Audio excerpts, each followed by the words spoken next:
It's been nearly a year and a half since I picked up the Hellcat Pro. A year and a half, over 5,000 rounds, a dozen or so upgrades, and now I'm pretty sure that this Hellcat Pro has reached its final form. As I start diving into, testing and upgrading the Springfield Echelon, I thought that it would be wise to go ahead and do kind of an update video on the Hellcat Pro before I get totally bogged down with the Echelon. So today we're going to do an overview of the Hellcat Pro, some of the upgrades that we've done on it, and where I stand with it now that I've put as many rounds through it as I have. As a lot of you know, I started with a stock Hellcat Pro and I pretty much went wild with it. These Talon Pro grips, they were pretty much a must. That adaptive grip that the Hellcat Pro has, for the first 1,000 or so rounds, it wasn't horrible, but the more that I shot it, the more that it kind of smoothed out. At a certain point, I had to make a decision. Either spend a couple $100, send it off and have it stippled, or spend 25 bucks and order a set of Talon grips.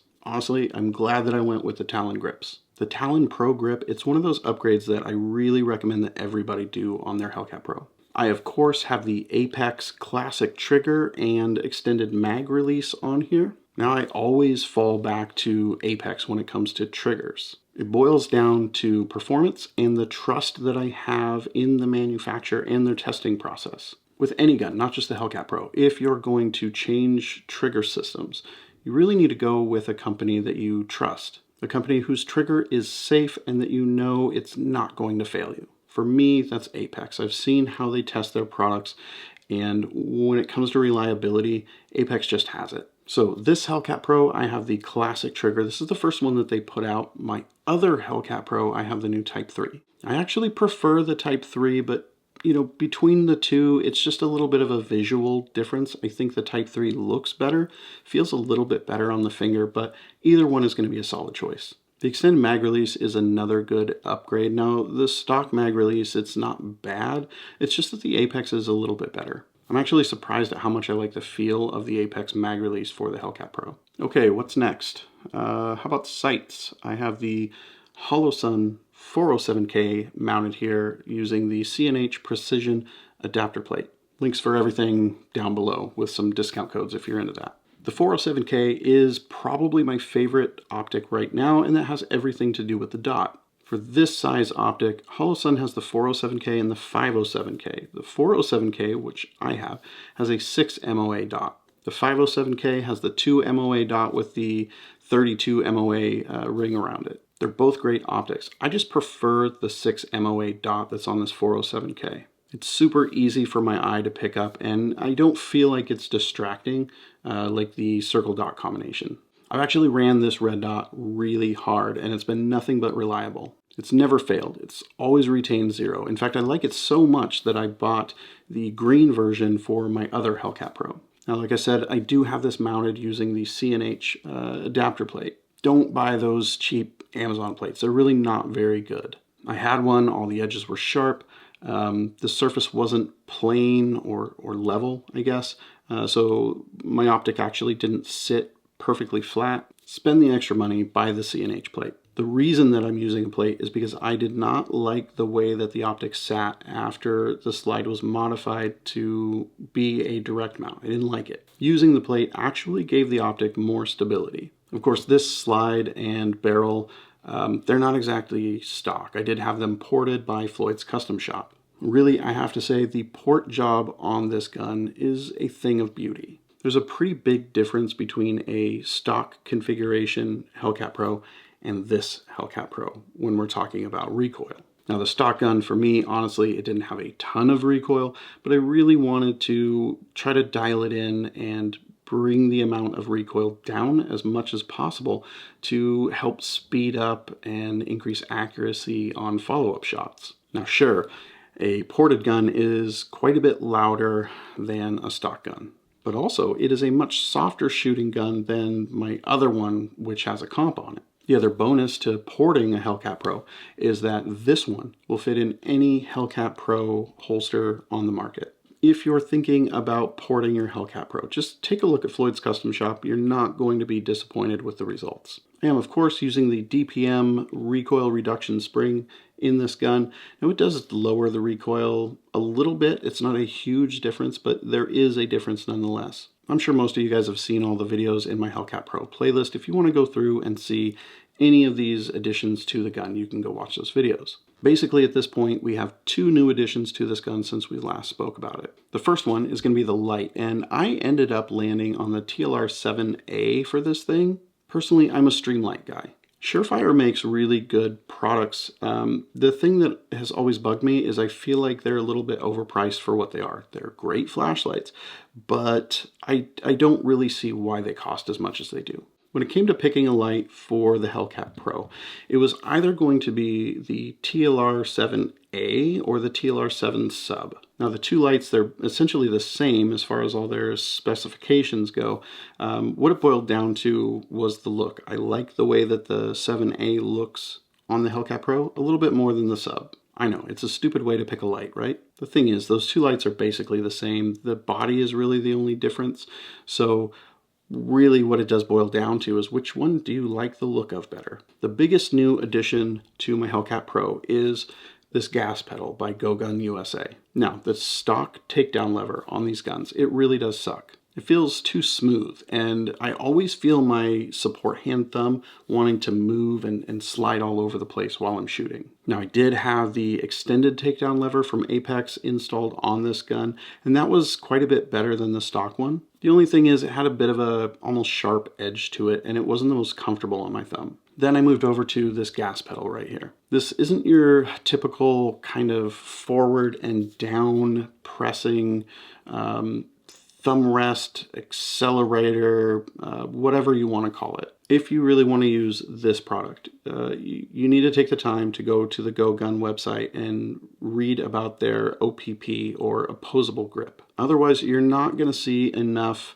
of a difference to really justify the purchase. It's not a plug and play type of upgrade. You really have to practice using their grip to start seeing the benefits from it. I actually do like this gas pedal, and I feel like the more that I practice with it, the more stability and control that I have over the gun. If you are open to a new way of doing things, this could be a great upgrade for you. Now, my only apprehension with this product was holsters. Go Gun says that this thing will work with most holsters, and I actually found that to not be the case. They also say if it doesn't work with your holster, you can lightly heat up your holster and remold it around the gas pedal to make it work. I personally don't recommend doing that to a non-light bearing holster. There's a solid chance that by the time you get it remolded properly, you're going to lose most of your retention. Now, if you're using a light bearing holster, that's a little bit different. You can get away with heating and remolding that area without really messing up your retention at all. Me, I'm just using this inside the waistband holster from Pack and Holsters. Check down below for their info. I don't know how he does it, but the retention on this light bearing holster is phenomenal. It really just feels like a standard non-light bearing holster. It has that nice positive click to it when you go ahead and put your gun in there. Not just that, but it has this channel built into it so that you can go ahead and use it with products like the gas pedal. I've been actually really happy with this product. Now, if you're thinking about getting a gas pedal from Go Gun USA, I would highly recommend just reaching out to Pack and Holsters and ordering one of these. Hell, even if you're not going to get a gas pedal, these holsters are great, they're a great price, and they're extremely comfortable. So currently I am at 5,500 rounds through this Hellcat Pro. I've used all kinds of ammo through it. I've used all the standard self-defense ammo. I have used steel cased, I have used brass cased. I've used a few reloads. Primarily though, I've been using the ammo from AAC. Everything from, the 115, 124, 147 grain. I've been using all of it. Out of all the rounds I've put through this gun, I've only seen 2 malfunctions, and those were actually somewhat recent. Both of those malfunctions were out of a single box of Blazer brass cased 115 grain. I think there's an issue with the primers with that particular box of ammo because both of the malfunctions were failure to fire. The striker hit the primer, it dented it, they just didn't go off. One would think that, maybe it's the striker, maybe it's just a light primer strike. But with as many rounds as I put through this gun, I would lean more towards it being an issue with the ammo than it would be with the gun, because like I said, literally no other problems with it. The Hellcat Pro, it really has so much going for it. I've been looking at all kinds of guns, trying to find something that can take its place as the ultimate conceal carry gun, but so far, I haven't found anything I like. Everything seems to come up short. Now, here's a few things that a gun has to have to be able to at least meet or exceed the standard that I've set for having a concealed carry gun. 1 inch or so thickness. Now, I've found that how a gun conceals has more to do with the thickness of the gun than the barrel length or grip length. The Hellcat Pro, being 1 inch thick, is actually really easy to conceal, even though I have added a little bit of size with that gas pedal. A lot of people want a shorter grip or a shorter barrel for better concealment, but I don't find that to be the case. Shorter barrels just make for snappier recoil, which is going to make it harder to get good follow-up shots. Not only that, but barrel length isn't really impeding your ability to conceal the gun. Now, sure, a shorter grip can be helpful for concealment, all the way up to the point that you can no longer get a full grip on the gun. If a gun has to have a pinky extension on the grip in order for me to fit all 4 fingers on there, it's out.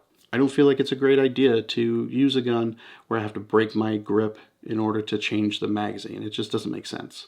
Next thing on the list, 15 round minimum capacity. If a gun doesn't come with mags that hold at least 15 rounds, I'm not interested. I don't want to have to use mag extensions, and I don't want to have to buy aftermarket mags for it either. Optic ready, regardless of if I'm going to use an optic or not. That's something that should be built into every gun these days, just in case you change your mind later on. If I buy this gun today with the intention of using iron sights and then I change my mind in 3 months, I don't want to have to spend more money to send it off to be milled or trade it in to buy something else. The Hellcat Pro, every one of them comes optic ready. You don't have to buy a different version of it to be able to mount an optic. Next is the accessory rail. Now there's a handful of guns that people always, comment or ask me about as far as being contenders to beat the Hellcat Pro that don't have an accessory rail. Now you may not like to carry a gun that has a light, but you know what? It's still a good idea. If you buy a gun that has no rail, then you can't use a light without an adapter of some sort. If your gun has no light, how are you supposed to positively ID what it is that you're pointing your gun at and potentially shooting? So those are just some of the things that I would require a gun to have to be able to contend with the Hellcat Pro. The Hellcat Pro, it has everything that I like and I consider to be important in a conceal carry pistol. No matter how many rounds I put through it, it just keeps running. It's comfortable to carry, and it's the perfect mix of small enough to conceal well while being large enough to handle well like a larger gun would. Not only that, but the gun is reasonably priced, and you can find it at pretty much every gun store out there.